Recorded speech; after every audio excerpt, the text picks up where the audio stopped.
नमस्कार दोस्तों, आपका स्वागत है मेरे चैनल भक्ति की शक्ति में। सबसे पहले आप सभी को नवरात्रि की हार्दिक शुभकामनाएं। आज मैं आपको नवरात्रि के पहले दिन पूजी जाने वाली देवी माँ शैलपुत्री की कथा सुनाने जा रही हूँ। अगर आपको कथा पसंद आए तो कमेंट बॉक्स में माँ शैलपुत्री की जय अवश्य लिखें। और अगर अभी तक आपने मेरे चैनल को सब्सक्राइब नहीं किया है तो प्लीज़ सब्सक्राइब कर लीजिए और बेल आइकन पर क्लिक कर दें ताकि मेरे नए आने वाले वीडियो की नोटिफिकेशन आपको मिलती रहे। नवरात्रि के पहले दिन घट स्थापना की जाती है और अखंड ज्योत भी जलाई जाती है। नवरात्रि का पावन पर्व 9 दिनों तक बड़े ही धूमधाम से मनाया जाता है। नवरात्रि के दौरान माँ की 9 रूपों की पूजा अर्चना की जाती है। नवरात्रि के पहले दिन माँ के प्रथम स्वरूप माँ शैलपुत्री की पूजा की जाती है। माँ शैलपुत्री की पूजा करने से भक्त की सभी मनोकामनाएं पूर्ण हो जाती हैं। पर्वतराज हिमालय के घर पुत्री के रूप में उत्पन्न होने के कारण माता का नाम शैलपुत्री पड़ा। माता शैलपुत्री का जन्म शैल अर्थात पत्थर से हुआ था, इसलिए इनकी पूजा से जीवन में स्थिरता आती है।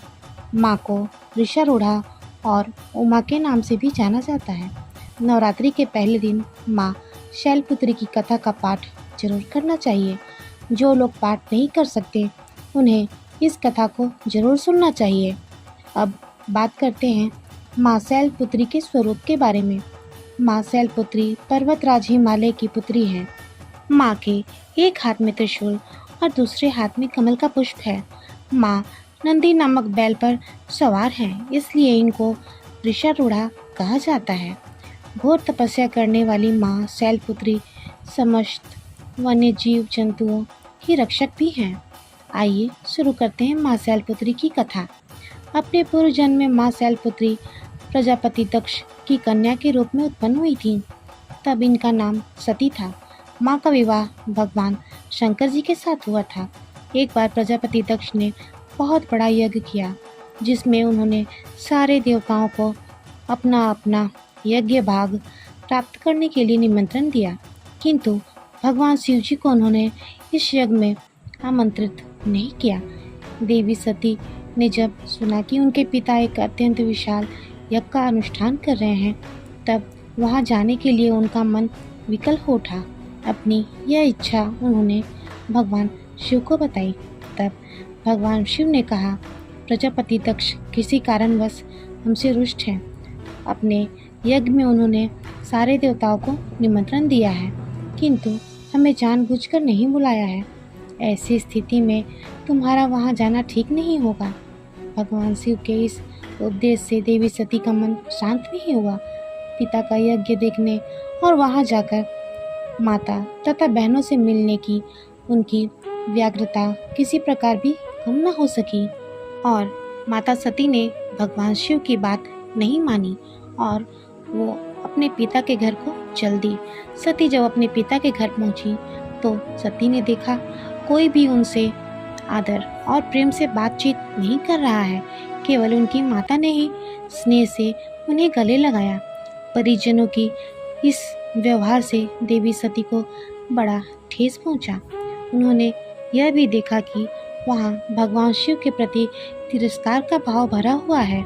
दक्ष ने उनके प्रति कुछ अपमानजनक वचन भी कहे। यह सब देखकर सती का हृदय ग्लानि से और क्रोध से भर गया।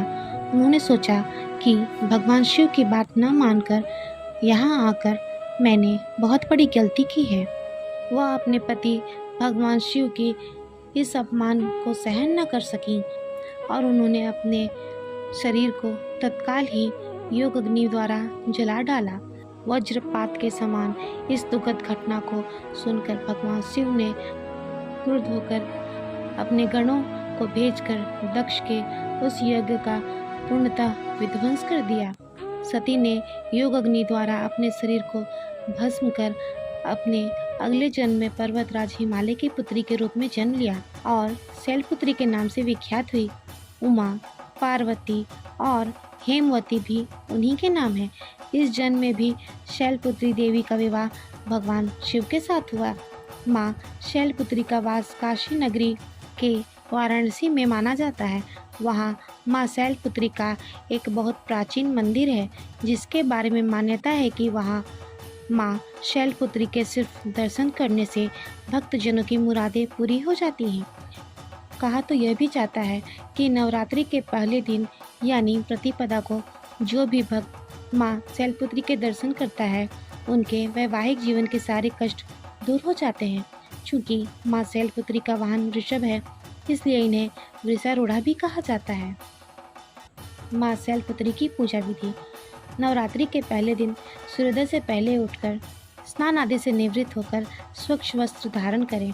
इसके बाद एक चौकी लें, उसे गंगा जल से साफ करें, उसके ऊपर लाल रंग का कपड़ा बिछाएं। फिर माँ दुर्गा की प्रतिमा या फोटो स्थापित करें। इसके बाद कलश स्थापित करें। कलश के ऊपर आम के पत्ते, नारियल और स्वस्तिक बनाएं और माँ शैलपुत्री का ध्यान करें और व्रत का संकल्प लें। इसके बाद रोली चावल लगाएं और सफ़ेद फूल माँ को चढ़ाएं। फिर सफ़ेद वस्त्र माँ को अर्पित करें। माँ शैलपुत्री को सफ़ेद रंग अति प्रिय है। माँ के सामने धूप दीप जलाएं और देसी घी के दीपक से आरती उतारें। शैलपुत्री माँ की कथा, दुर्गा चालीसा, दुर्गा स्तुति या दुर्गा सप्तशती का पाठ करें। जयकारों के साथ पूजा संपन्न करें और माँ को भोग लगाएं। माँ को भोग लगाने के बाद माँ शैलपुत्री के मंत्रों का 108 बार जाप करें। जाप पूर्ण होने पर माँ को अपनी मनोकामना बोलें। माँ शैलपुत्री का मंत्र इस प्रकार है: ओम शं शैलपुत्री देव्यै नमः। फिर संध्या को माँ की आरती करें और ध्यान करें। माता की पूजा में सभी नदियों, तीर्थों और दिशाओं का आवाहन किया जाता है। नवरात्रि के पहले दिन से लेकर अंतिम यानी 9वें दिन तक हर रोज़ घर में कपूर जलाना चाहिए और उससे ही पूजा करनी चाहिए। माँ शैलपुत्री की पूजा का महत्व: माता का जन्म शैल या पत्थर से हुआ है, इसलिए इनकी पूजा से जीवन में स्थिरता आती है। माँ शैलपुत्री की विधिवत आराधना से वैवाहिक जीवन सुखमय रहता है और घर में खुशहाली आती है। इनकी पूजा अर्चना से मूलाधार चक्र जागृत होता है, जो अत्यंत शुभ होता है। और नवरात्रि के प्रथम दिन माँ शैलपुत्री की पूजा से चंद्रमा से जुड़े सभी प्रकार के दोष दूर हो जाते हैं और सौभाग्य की प्राप्ति होती है।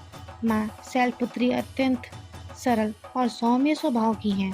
धार्मिक ग्रंथों के अनुसार नवरात्रि के पहले दिन विधि विधान से माँ शैलपुत्री की पूजा अर्चना करने से सभी मनोकामनाएं पूर्ण होती हैं और जीवन में आने वाली सभी विघ्न बाधाओं का अंत होता है। जिन कन्याओं का विवाह का योग नहीं बन रहा है, उन्हें माँ शैलपुत्री की विधिवत पूजा करनी चाहिए। इससे जल्द ही उन्हें योग्य वर की प्राप्ति होती है। माँ शैलपुत्री का भोग।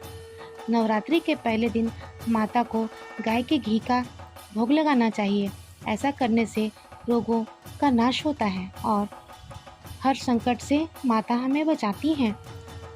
जय हो माँ शैलपुत्री की। आपको ये वीडियो पसंद आया हो तो कमेंट बॉक्स में माँ शैलपुत्री की जय अवश्य लिखें और मेरे वीडियो को ज़्यादा से ज़्यादा शेयर करें। धन्यवाद।